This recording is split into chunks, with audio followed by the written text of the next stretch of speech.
Amanda O'Keefe sat quietly in the back of the church, disguised as an old village woman. Her face was hidden, her identity unknown. No one paid her any attention. No one suspected that the woman they had gathered to bury was alive and watching. Amanda wasn't dead. She had faked her death. For months, she had sensed something was off. Her husband, Kelvin, had become distant. Her best friend, Linda, was always around him. Her parents constantly demanded money. Doubt and suspicion grew inside her. She began to wonder if anyone truly cared about her or just what she could give. So she crafted a plan: a staged accident, a burnt car, an unrecognizable body. Everyone believed she was gone. Now, she sat through her own funeral. The church was full, mourners everywhere. Tears flowed, but Amanda could tell which ones were real. Her mother cried loudly at the front, but Amanda saw through it. Her father sat still beside her, more anxious than sad. Kelvin sat near the coffin, dressed in black, pretending to grieve. Beside him, Linda clutched his hand, wearing black lace. Amanda's heart tightened. Just 2 days after her supposed death, they were already showing their true colors. Among the crowd, only one face held real pain: her younger sister, Kyoma.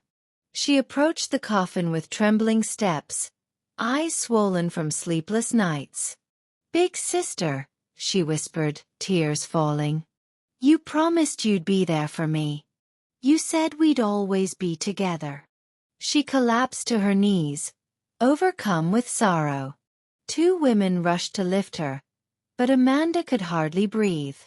The urge to run to her to reveal the truth overwhelmed her, but she stayed back. She had to see it all through. Her gaze shifted back to Kelvin and Linda. They were whispering and exchanging smiles. Amanda's jaw clenched. Kyoma, she realized, was the only one who truly loved her. The rest only came for what she had left behind. The funeral ended, but the drama had only begun. Outside, Amanda remained seated near the cars, wrapped tightly in her wrapper, head bowed like a frail old woman. Most of the guests had left. Her parents stayed behind, along with Kelvin and Linda. Amanda listened from a corner, pretending to rest. Her ears caught every word. Madame O'Keefe turned sharply to Kelvin. "Now that it's over, we need to discuss her properties," she said coldly. "She had no children. As tradition says, her wealth returns to us." Kelvin frowned. "Excuse me, madam. I was her husband. We were legally married. I have rights." Amanda's father scoffed. "What did you ever contribute? She fed you, clothed you, gave you cars and even set up your business. You are who you are because of her." Kelvin raised his voice. "Still, I'm her husband. She wouldn't want everything handed to her parents." Linda stepped forward. "Amanda told me I'd manage some of her businesses if anything happened. I was her closest friend." Amanda's father laughed. "Friend? Now you want to claim her wealth too?" Amanda sat still, her hands clenched beneath the wrapper. They had already started fighting. No mention of her dreams, her struggles, her kindness. Only money. Her mother shouted. Her father insulted Kelvin. Kelvin pointed fingers. Linda stood tall, shameless, like someone entitled.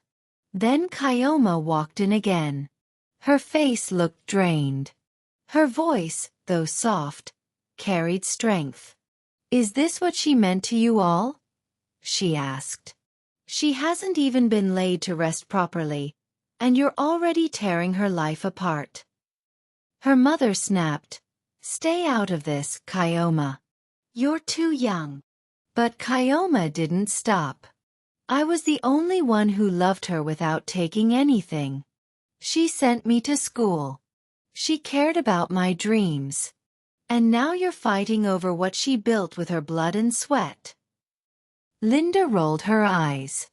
Please, spare us the drama. You're not even family, Kyoma shot back. Calvin jumped in. Don't disrespect her, Kyoma. Amanda's chest burned. Her husband was now openly defending Linda. She stared at them. These two people she had once trusted more than anything. And now they were acting like vultures over her legacy. Kyoma began to cry. Amanda, why did you leave me? I hate all of you. She turned and ran out. Amanda rose slowly, her body heavy with grief. She longed to follow Kyoma, to hold her, to say it was all a lie. But she held herself back. It wasn't time yet. The masks had to fall fully. Later, Calvin and Linda sat inside Amanda's house. The air was tense but filled with quiet triumph. They didn't say much, but both were thinking the same thing. Soon, everything would be theirs. Her businesses, her cars, the estates, the money. Calvin stared blankly. It still doesn't feel real, he said. Just like that, she's gone. Linda replied. That's what you wanted. He nodded. I was tired of pretending. She thought she was above everyone just because she had money. Linda leaned closer. But now she's out of the way. We focus on the real goal. Calvin sighed. Her parents are a problem. They think her wealth belongs to them. She was married, Linda said. That gives you power. And she had already moved the car documents to your name. She did, Calvin confirmed. She thought she was securing the future. She didn't know she was helping me take it all. Linda smirked. So what about her sister? Kyoma. Calvin shrugged. She's just a child. No money, no lawyer. She'll cry and fade away. I'll give her something small when it's done, just to silence her. Linda chuckled. You're wicked. No, he said calmly. I'm smart. There's a difference. They sat in silence, soaked in their greed. Then Linda asked, what if Amanda could see this? Calvin laughed. She'd scream, fight, make a scene. But she's not here anymore.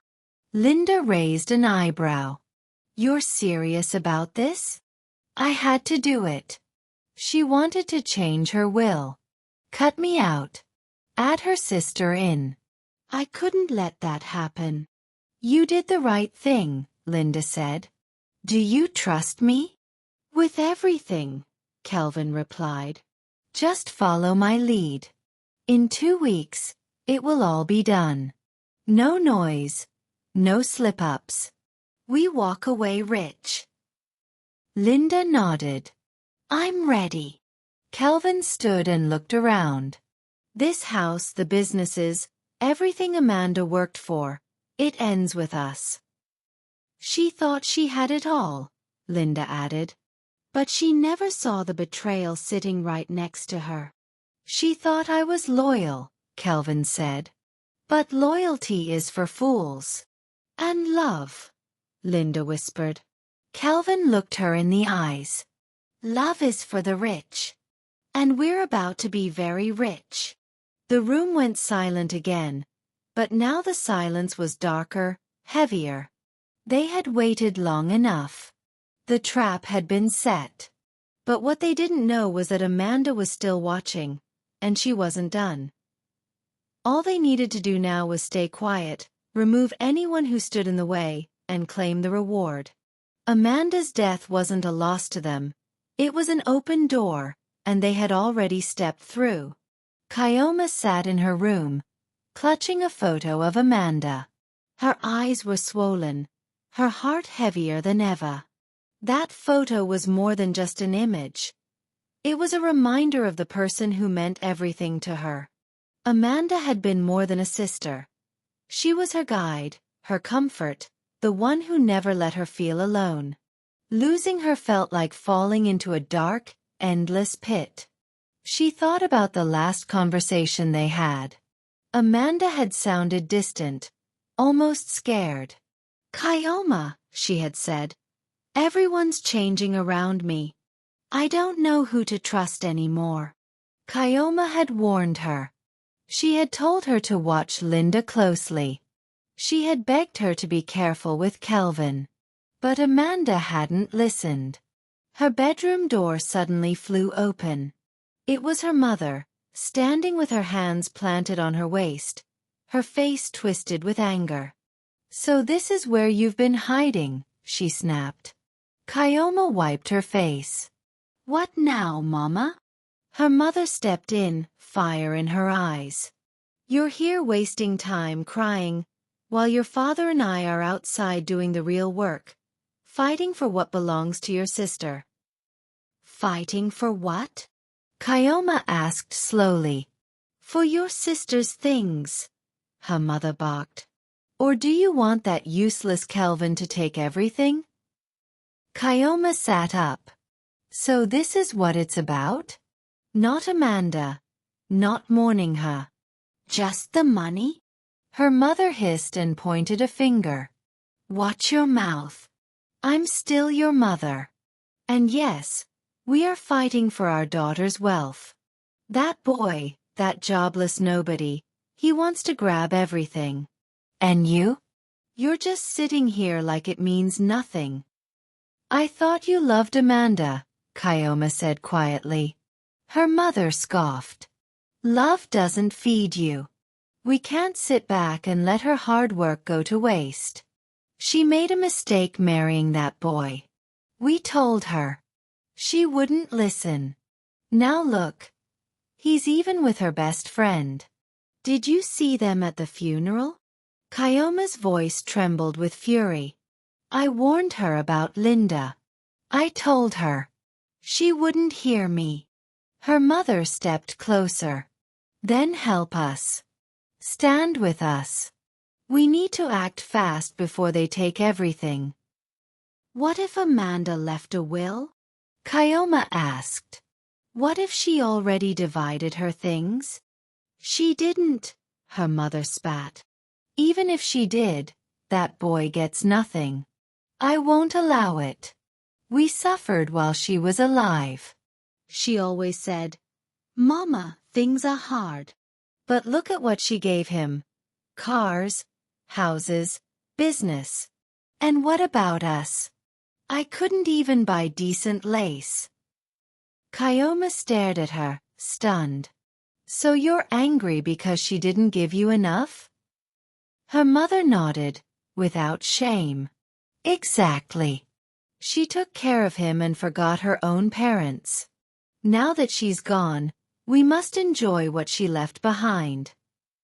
Kyoma's heart dropped. The woman who brought Amanda into the world didn't see her as a daughter anymore, only as a bank. "You're unbelievable," she whispered. "I thought losing Amanda made me feel alone. But now I know, I really have no one." Her mother folded her arms. "Stop talking nonsense. Join us. The lawyer's preparing documents. If we have to go to court, we will." Kyoma stood up and picked her bag. "I can't stay here." "Where are you going?" "To my boyfriend's house." "Which boyfriend?"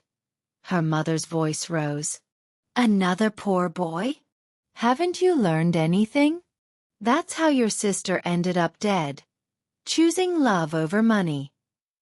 Kyoma's hands trembled. "Don't speak of Amanda like that. She gave you everything. And now you're talking about her like she's nothing but a wallet." Her mother stepped forward, furious. "If you walk out that door, you'll end up just like her." Kyoma's voice turned ice cold. "Then I'd rather be like her than become like you." Her mother gasped. "What did you say?" "You heard me. You'll meet your ancestors before I ever turn into you." Her mother raised a hand to slap her, but Kyoma didn't flinch. She turned and walked out, her body shaking but her steps sure. She walked down the street crying, her phone clutched in her hand. She had lost Amanda. Now she had lost her parents too. When she reached her boyfriend's house, she knocked. He opened the door and saw her face. Without a word, he pulled her into his arms. That night, Kyoma lay awake. Her mother's words echoed in her head. All the years Amanda worked, sacrificed, and helped others, and now the people she trusted were tearing everything apart. Looking up at the ceiling, she whispered, "Sister, I don't know if you can hear me, but I swear I won't let them ruin your name. I don't care about the money. I just want the truth. And I'll find it." Meanwhile, Kelvin sat in his car, hands trembling, jaw clenched. 2 weeks had passed since the funeral, and nothing had changed. The house, businesses, cars, none of it had been transferred. The lawyer kept delaying. Kelvin's patience had run out. That afternoon, he drove straight to the lawyer's office without calling. He stormed in, rage burning in his eyes. Mr. Olanyi, the lawyer, looked up calmly. He shut the file in front of him and leaned back. Kelvin didn't wait. "We need to talk. Now." "Talk," the lawyer said coldly. Kelvin stepped closer. "Look, we don't need to be enemies. I can pay you. Just speed things up. Amanda's property should already be in my hands." The lawyer frowned. "Mr. Kelvin, I'm a lawyer, not a trader. I don't take bribes." Kelvin chuckled dryly. "Come on. Everyone has a price." "Not me," the lawyer said flatly. "And for your information, the will reading has been rescheduled. It will take place in 1 month, not 2 weeks as planned." Kelvin's face darkened. 1 month? Are you insane? "There are new findings that need to be reviewed," the lawyer said calmly. Kelvin slammed his hand on the desk. "I knew it. You're hiding something. In fact, I think you and Amanda were lovers." The lawyer didn't even blink. Kelvin's voice grew louder. "Yes, I said it. She was cheating with an old man like you. You deserve each other in hell." Mr. Olanyi stood up and came around the desk, facing him squarely. "You are a fool. A lazy, empty man. Instead of grieving your wife, you come here throwing baseless insults. You didn't build anything with Amanda. You just lived off her." Kelvin was stunned silent. "You've shown your true colors," the lawyer continued. "And you'll regret it." Kelvin hissed, spun around, and slammed the door as he left. Mr. Olanyi sat back down, rubbing his forehead. He had dealt with men like Kelvin before, greedy, weak, and dangerous. But he had prepared for this. Amanda had warned him before she vanished. Later that evening, as he drove down the hill in his car, something felt wrong. He pressed the brakes. Nothing happened. His chest tightened as he pressed the brakes again. Nothing. The car tore off the road like a bullet, flipping violently before crashing into a ditch. The vehicle lay upside down. The driver wasn't moving. Mr. Olanyi was gone. By morning, the news had spread. The lawyer managing Amanda O'Keefe's estate had died in a car crash. Brake failure, they said. It looked like a tragic accident, and no one questioned it, except Kelvin, who smiled quietly. One less obstacle in his way. But what Kelvin didn't know was that the late lawyer had a son. Barrister Femi Olanyi. Young, sharp-minded, determined. Months before, his father had shared everything with him. Femi knew the entire case, every detail, every warning Amanda had given. For days after burying his father, Femi returned to the law office. He wore black, his face unreadable. Inside, grief and fire brewed. His father had been his guide, his backbone, and someone had stolen him away. He walked straight to his father's desk, opened the locked drawer, and pulled out the thick file labeled Amanda Okisi. As he flipped through the documents, he muttered, "Now it gets interesting." He picked up the phone and called the probate court. "This is Barrister Femi Olanyi. I'm taking over the Amanda Okisi estate case as legal successor to my late father. Update all parties immediately." He dropped the receiver, leaned back in his chair and whispered, "Let the real battle begin." Elsewhere, Calvin sat outside Amanda's estate, sipping juice with fake calmness. He had just ended a call with a fraudulent investor who promised to speed up the property transfer. But nothing was moving fast enough. Linda was becoming anxious, and ever since the lawyer's sudden death, Calvin couldn't shake the feeling that eyes were on him. He had no proof, just that quiet warning in his gut. He was about to go inside when he heard footsteps. Amanda's father, Mr. Okisi, appeared, walking slowly but with purpose. There was fire in his eyes. Calvin groaned internally. He had no patience for this man, but he remained seated. "What now, old man?" Calvin muttered.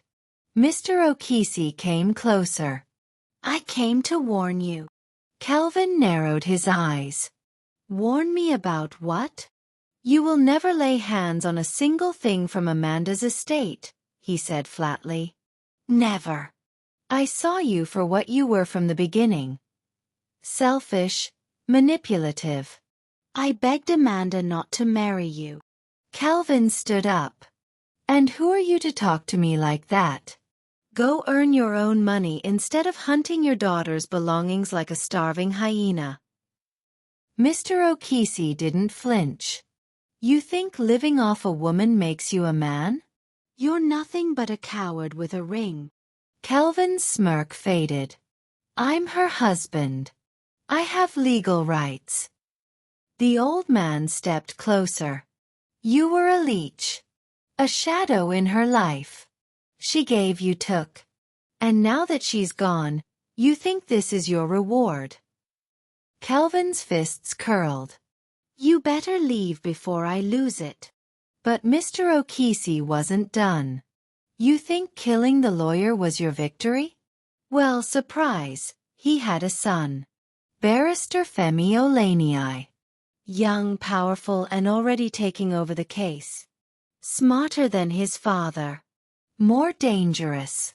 Calvin blinked. "Son? What son?" The old man nodded. "Exactly. You didn't know.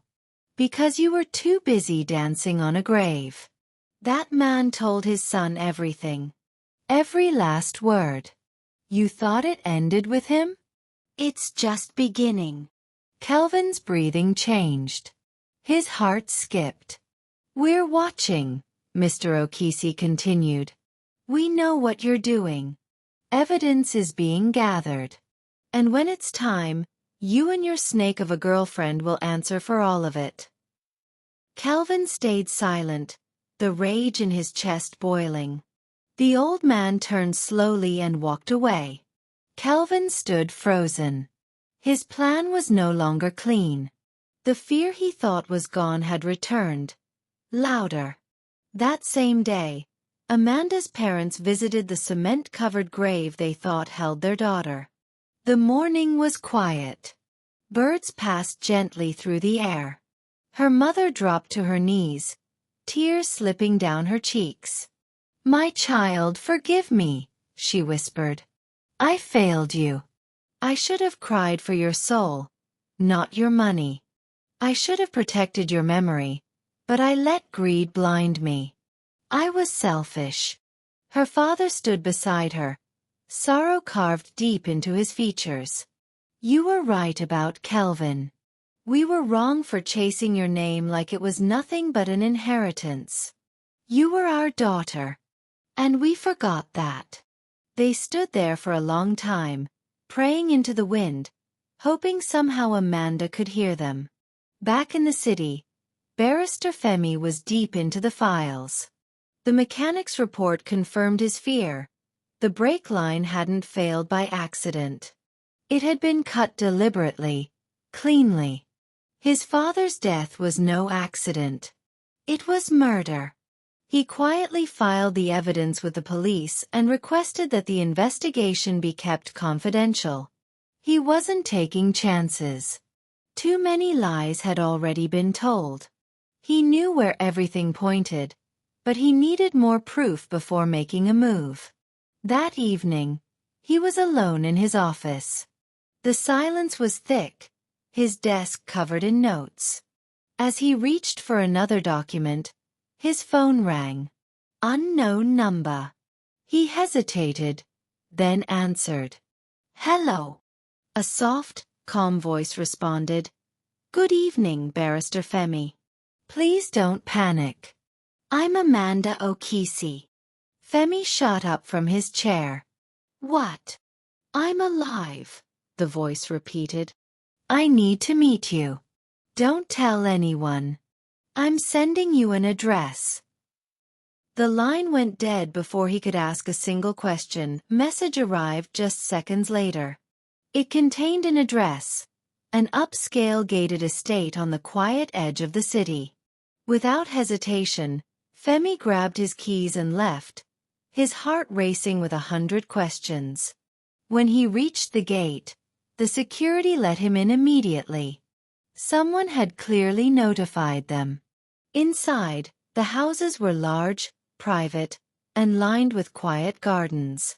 He found the right one and parked. The gate was open, waiting. He walked through, uncertain of what to expect. The home was elegant but simple, peaceful in a way that didn't match the chaos he felt inside.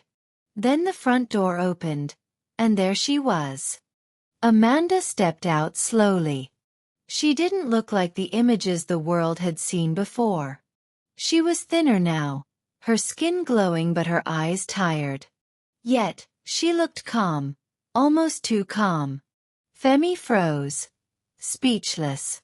The woman everyone believed was gone stood there, alive. You're real, he finally whispered. She smiled gently.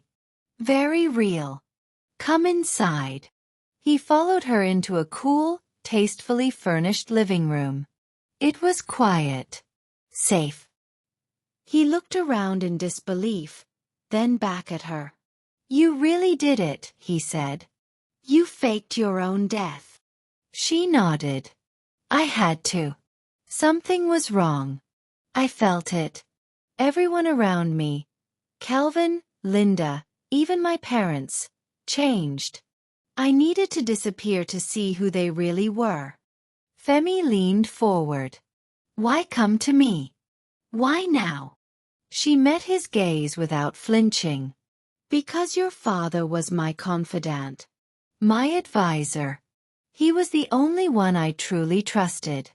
And now he's gone. I believe Kelvin caused his death. Femi didn't hesitate. We believe the same. The brake lines were cut. It wasn't an accident. I've already reported it to the police. Quietly. They're investigating. Amanda exhaled slowly.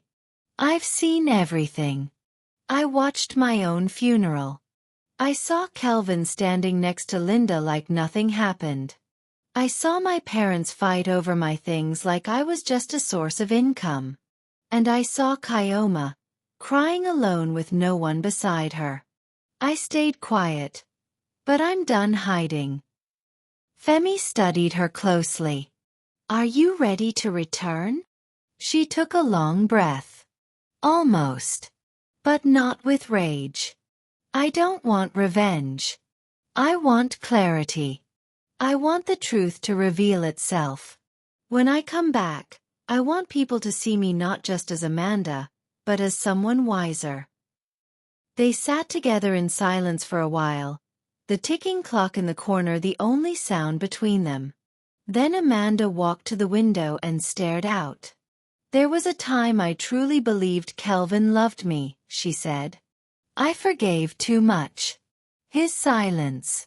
His betrayal. Even his cruelty. And Linda. I gave her my heart like a sister. But all they did was wait. Wait for me to fall so they could feast on what I left behind. Femi walked up behind her. Paused. Amanda, I must say, you are even stronger than I imagined. There's power in your calm, strength in your silence. You are remarkable. She turned and met his eyes with a soft smile. Thank you. He picked up his files and made for the door. I'll keep this secret safe. When you're ready, I'll stand beside you. She nodded. That day is coming. Soon. As he stepped into the night, his pulse still rushed. The woman the world buried was not only alive, but about to change everything. Meanwhile, across town, Kelvin sat in Amanda's living room. His hands trembled slightly. He glanced toward the window, then back at Linda, who sat casually scrolling through her phone. Baby, he said quietly, I need to talk to you. Linda looked up with little interest. What now? He lowered his voice, glancing around like someone might be listening. I feel like I'm being watched. Every corner, every shop, even last night at the fuel station. Someone was there. Just watching. Linda chuckled. Kelvin, are you okay? Who would be following you? He shook his head. I don't know. Maybe Amanda's people. Maybe the new lawyer. Or the police. I don't feel safe anymore. I think we need to leave town. Her expression changed immediately. She sat up, serious now. Leave? Why? We're almost there. This isn't the time to run. You were her husband. Her estate should be yours. We just need to hold on. Kelvin rubbed his face. Everything feels wrong. Too quiet. That kind of quiet isn't peace. It's warning. She got up and stood in front of him. Gently cupping his face, she said, Then let the warning come. If Amanda's family won't back off, we'll make sure they disappear. One by one. They're old. They can't stop us. He nodded slowly. That old man, Amanda's father. He won't stop watching me. But I'll deal with him. When I'm done, he'll wish he never crossed me. Linda smiled and kissed him on the cheek. That's the Kelvin I love. Let's not retreat. Let's finish what we started. At that same moment, Amanda's family house felt completely different. Inside, Kyoma sat in the living room with both her parents. The atmosphere was thick with emotion. Her father cleared his throat, voice low. Kyoma, we owe you an apology. For everything. For how we acted after your sister's death. We lost sight of what mattered. Her mother nodded, dabbing her eyes. We were so focused on what she left behind. We forgot who she was. We didn't mourn her. We didn't honor her. Her father added, Last night we prayed. We asked God to forgive us. And we hope Amanda, wherever she is, can forgive us too. Kyoma held their hands tightly. She will. I believe she hears us. She loved both of you, no matter what. Her mother pulled her close. Thank you, my child. You are her heart. For the first time in a long while, they sat as a family. Quiet, united, finally at peace. Then Kyoma remembered something. She wiped her face and said softly, "I almost forgot. The lawyer called me today. He said the will reading is in 5 days. It's going to take place in Amanda's house." They looked at one another, hearts racing. The moment had finally come. The day they would discover Amanda's final intentions. As they embraced again, the tears that flowed were no longer about inheritance. They were about healing. Across the city, in a luxury apartment, Kelvin's phone buzzed. He picked it up and grinned. "Babe," he called out to Linda. "The message just came in. The will reading is in 5 days." Linda clapped in excitement. "Finally! I've been waiting for this." Kelvin's smile widened, all teeth showing. "We're almost there. Once we secure everything, we'll vanish. I already told you. Paris, London, Dubai. First class, 5-star hotels, endless luxury. We'll live like the royalty Amanda never let us be." Linda laughed and nodded. "Me and you, baby. Our time has come." He raised his glass. "To freedom, to fortune, to a life Amanda never gave us." Their glasses clinked as they toasted to their imagined victory, completely unaware that the very woman they thought buried was alive. Watching, waiting, preparing. The day of the will reading arrived. Noon. Amanda's mansion was quiet but heavy with tension. Her parents arrived early, dressed modestly. Kyoma sat beside them, her eyes fixed on the floor. Femi stood at the front of the room, scanning the final documents one last time. Then the front gate creaked open. Kelvin walked in, confident, holding Linda's hand. He wore a sharp new suit. She stayed close, both of them smug with expectation. Kelvin glanced around and whispered, "It's finally here. Our time." He passed Amanda's parents without so much as a glance. Linda squeezed his hand. "I can't wait to see their faces when your name is called." He chuckled. "I hope they weep." Femi cleared his throat and addressed the room. "We'll begin now. Thank you all for coming. This will isn't just about material things. It reflects the heart and intentions of the woman who created it, Amanda Okisi." The room grew still. A few heads bowed. Then Femi paused. "There's something important you all need to know before we proceed." Just then, the front door opened slowly. Everyone turned. And there she stood. Amanda. Alive.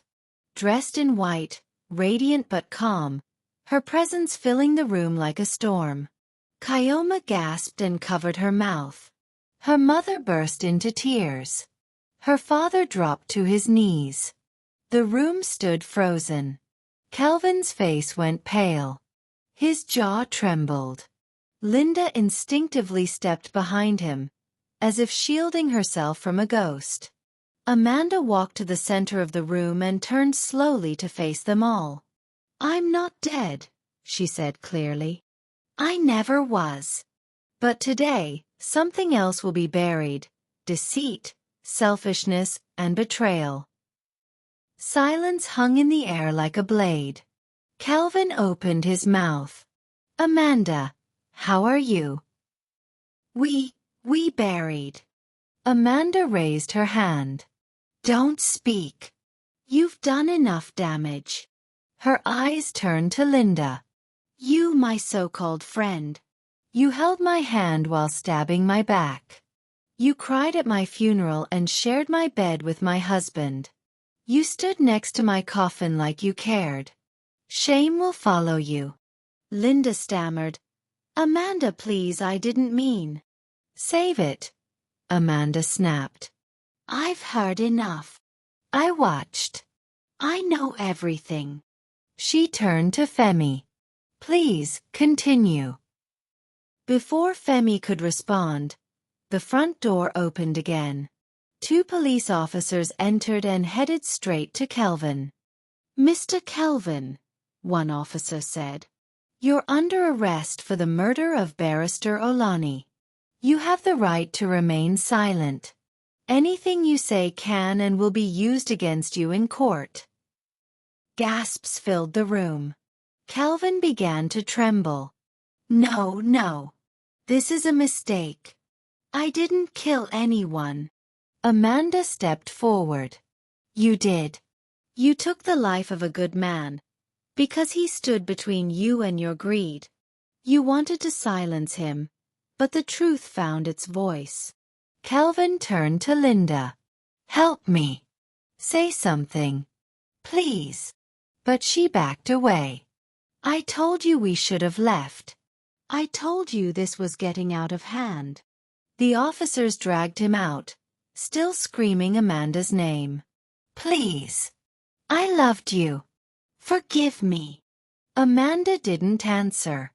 Later that week, Kelvin was convicted of conspiracy and murder. The sentence: life imprisonment with no parole. Linda became a pariah. No one wanted anything to do with her. When she returned to Amanda's house weeks later, begging for mercy, Amanda didn't open the door. Instead, she sent a message through the gate. I don't hate you, but I'll never forgive you. Not in this life. Linda collapsed in the driveway, crying, shouting, blaming everything.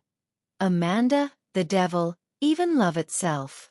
But none of it changed the truth. She had lost everything. Her friend, her name, her future. Inside the mansion, Amanda sat in silence. Her parents stood before her, visibly broken. Her father spoke first. Amanda, my daughter. We came to beg for forgiveness. Greed blinded us. We lost sight of who you were. Instead of protecting your name, we fought over your wealth. Her mother choked back tears. We failed Kioma. We failed you. But we've changed. Please forgive us. Amanda stared at them for a long moment, then spoke gently. I forgive you. You're my parents. You let me down. But I can see your regret. Let love guide you now, not money. I don't need anything from you. Just be better. Her mother sobbed, holding Amanda's hands. Her father bowed his head in gratitude. As time passed, Amanda focused on healing. She stayed away from public attention and surrounded herself only with those who had proven their loyalty. One of them was Femi. He had stood by her, never asking for anything. Their bond grew slowly but steadily. A quiet friendship turned into something deeper. A month later, they began dating. 6 months after that, they were married in a simple private ceremony. No noise, no show. Just love. On her wedding day, Amanda smiled in a way she hadn't in years. Femi brought her peace, not pain. He saw her worth, not her wealth. Together, they built a new chapter. Strong, silent, free. As for Linda, her fall was endless. After Kelvin's conviction, her name was ruined. No one returned her calls. No one would hire her. She moved into a cramped room in the slums. Her pride faded. Her beauty faded. She got pregnant by a roadside mechanic who vanished the moment she told him.